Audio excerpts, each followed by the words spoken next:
So you're in Sydney for a holiday or it's a special occasion and you've saved up to splurge on a fine dining experience. But which one should you go to? And which one is worth it? I've been to Sydney's top-rated fine dining restaurants and let's talk about it. A few caveats before we start. My qualifications are that I really love food and I am in no way a professional food critic. I'm not even Alexander the Guest. I do not live this lifestyle. I am merely a privileged and very lucky visitor to it on special occasions. But I do think that when you are paying 10 to 20 times the amount that you would usually pay for a meal, it is worth being honest and transparent about what you might get with your hard-earned money. I also will caveat that at this price bracket, all of the food and experiences were very good as a baseline. I think that reflects the amount of attention and effort that all of the staff, the chefs, the back of house, front of house have put into their craft over many years. So I could not say that any of these were bad experiences, but when you are at this level, the devil is in the details, and I'm really going to focus on what made certain experiences really stand out over others. I'm going to talk about these restaurants in terms of 3 scoring criteria. The first being the atmosphere and setting, what you are getting in the entire restaurant experience. The second is service and hospitality. And then the third is food execution, which ranges from the pacing to the menu design and also the food itself. I'll also go into value and price at the end. The 6 restaurants I'll be talking about today are these 6. Australia does not have a Michelin star system in our country, so these are the restaurants that rank consistently on the Australian Good Food Awards, as well as the Sydney Morning Herald's Good Food Guide. First is Sixpenny by Daniel Puskas and Tony Schifility. Second is Key, headed by Peter Gilmore. Third is Lumi Dining by Federico Zanetlato. Fourth is Encore by Claire Smith. Fifth is Bentley Restaurant and Bar by Brent Savage. And sixth is Firedoor by Lennox Hasty. Let's talk about atmosphere and setting. Your mileage may absolutely vary depending on what you value about the fine dining experience, but the very different restaurant of all the pack would definitely be Sixpenny. This is located in Stanmore in Sydney's inner west, and it is a very suburban neighbourhood and not where you would expect a restaurant to be located. As a result, it is very quiet and there's not much to look at out the window, but I didn't mind that because your focus is really on your dining companion and also the room that you're in. This was the only restaurant we went to for lunch instead of dinner, and I would say that the lunch and natural light setting really matches the vibe. In the middle of the pack are restaurants like Firedoor, Bentley, and Lumi, which are all very modern, well-furnished restaurants.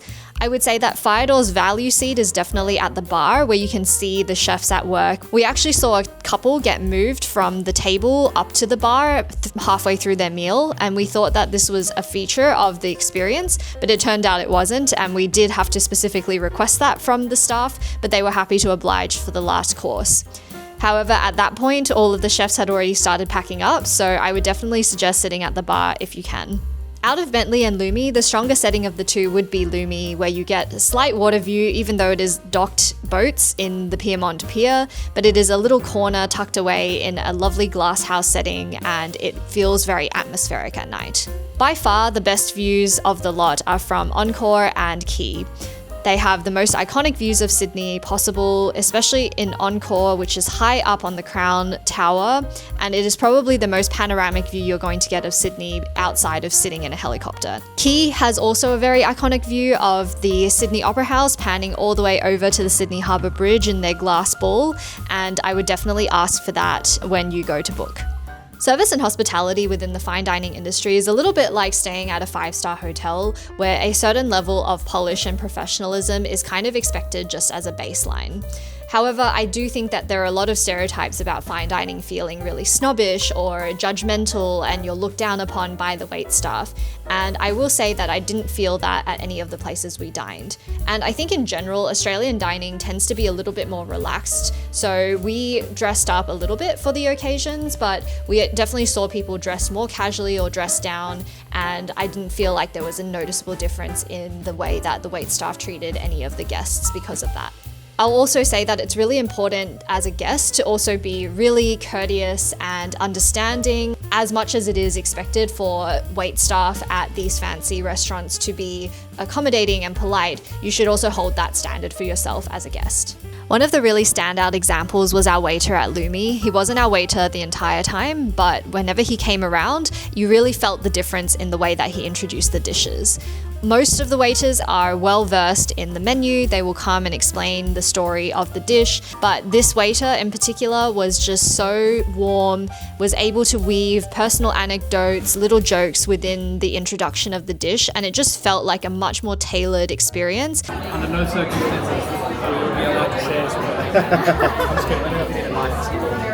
Attention to detail in the polish was also something that made the encore experience stand out a lot. I loved the little touches at the very end where we got a little gift bag with homemade marmalade, a bit of the bread, as well as a beautifully designed menu to keep as a souvenir.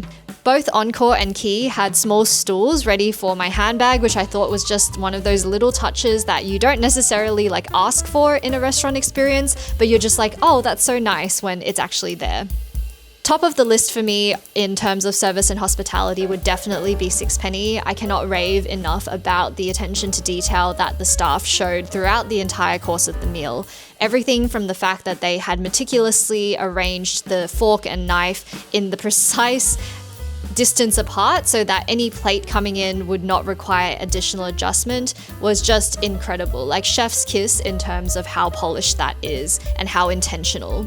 We also noticed, for example, that when I was in the bathroom and they were getting ready to announce and bring out the next dish, they actually told the waiter to go back and wait until I had come back and was seated and ready before they put the dish in and gave us that introduction. They also noticed things like my partner really loving the Sixpenny bread and offered him an extra course. And they also gave me a lovely birthday card with an illustration of the restaurant and the menu to keep as a keepsake after the meal. I think these are the small details that really make you appreciate how a fine dining experience at the highest level can kind of be like a flawlessly executed performance where every component of the waitstaff and the chefs all know their roles and it just flows like water. Now let's talk about the meat and bones, so to speak, the menu, execution, pacing, and design. If you want full details of everything we ate, I have a long form YouTube video for all of the places that we went to restaurant by restaurant. So I'm just going to talk about the key points to call out here. At the bottom of the list, unfortunately, would be Fire Door. I don't think it's any knock on the actual taste of the food, but the pacing issues at this restaurant were super evident when we were there. There were some courses that I finished and had barely just taken my last bite when the plate was whisked away from under my nose without any question or check from the waiter. There were also other moments of noticeable long waits between one course and another. I would also say that the plating at Fire Door was definitely much more minimal compared to the other places that we've dined. I had a particular pork dish where there was leaking hemoglobin on the underside of the pork that probably should have been noticed and wiped away, and that was pretty evident in the way that it was plated. Bentley Restaurant's menu was pretty solid overall. I will say that the one technical ding I will give is that the marin was overly salty to the point where it was really noticeable. The other cod dish I had was perfectly cooked executionally. I just didn't really like the sauce, so that is very much a subjective preference. And I also was picking the cheese dish as a dessert, which I don't usually do, and that probably contributed a little bit to not liking the overall experience as much. Encore had a similar issue where I can't say that any of the dishes technically were not executed well. They were really beautifully presented and had a beautiful attention to detail in terms of the concept around the dish. I just felt like the palette and flavors were a bit too intense and repetitive for my palate. Encore was also the only place where we got the temperance non-alcoholic pairing, and I would say that that actually was a huge detractor to the overall experience, partly because the fruit juices were a mixed bag. Some of it was really good, some of it was not so much to my taste, and I felt like the whole temperance menu lacked a little bit of variety when it came to the types of non-alcoholic drinks on offer. And that actually interfered with the overall balance of the meal because I was really stuffed by the end, and that was probably because of all the liquid that we had consumed. The first top of my list is definitely Lumi. It is a really rare sight to see someone doing Japanese and Italian fusion in a way that really feels like a fusion, and they had so much attention to detail and delicacy in the way that they treated their snacks. The only parts of the menu that weren't so much to my palate were also personal preferences, like the duck egg, and I think there was a beautiful balance of textures, richness, and palate cleansers sprinkled out throughout the meal, while still giving the meal a consistent theme throughout. Second on my list would probably be Key. It is definitely one of Sydney's most famous fine dining restaurants, so I was really curious to see if it was overhyped, and I'm happy to say that I felt like the Key menu really suited my palate of being really light with subtle Asian Australian influences. I will say that some of the dishes were more simple in concept, but that would be the only call out. And top of my list for food would definitely be Sixpenny. This is a caveat because it has a seasonal menu, so I think we lucked out in that all of the pieces on the menu were a perfect fit for my particular palate. I'm still to this day thinking about that broccolini squid and how impeccably poached it was. But I think that Sixpenny's menu is truly an innovative example of Australian fusion with a lot of Asian influences, and it had a beautiful balance of different types of variety, different types of textures, temperatures, flavors, and it told a beautiful story throughout. I'll also call out Sixpenny's Petit Fours because a lot of other places introduce some really intense chocolatey or berry-like flavors at the very end of the meal, which I thought was a strange way to kind of end the meal on because it just overwhelmed everything that had come before it with that final touch. Whereas Sixpenny's Petit Fours were a beautiful selection of like baked and warm goods that felt like a gentle way of easing you out of the meal. So again, it really worked for me and the bread is second to none. So with all of that taken into consideration and also with the price in mind, these are my definitive final rankings for these 6. Number 6 is Firedor. Number 5 is Bentley Restaurant. Number 4 is Encore by Claire Smith. Number 3 is Key. Number 2 is Lumi Dining. And finally, number 1 is still Sixpenny, which was our first fine dining experience out of the lot and really set a really high bar that no one has been able to cross ever since. If you feel like you have a contender or a challenger that I should check out, please do leave this in the comments. I'd also love to read about anyone else's experiences at these restaurants because I do think it can be quite varied. I hope this helps if you are in a position to be considering one of these experiences, and I will see you in my next video. Bye!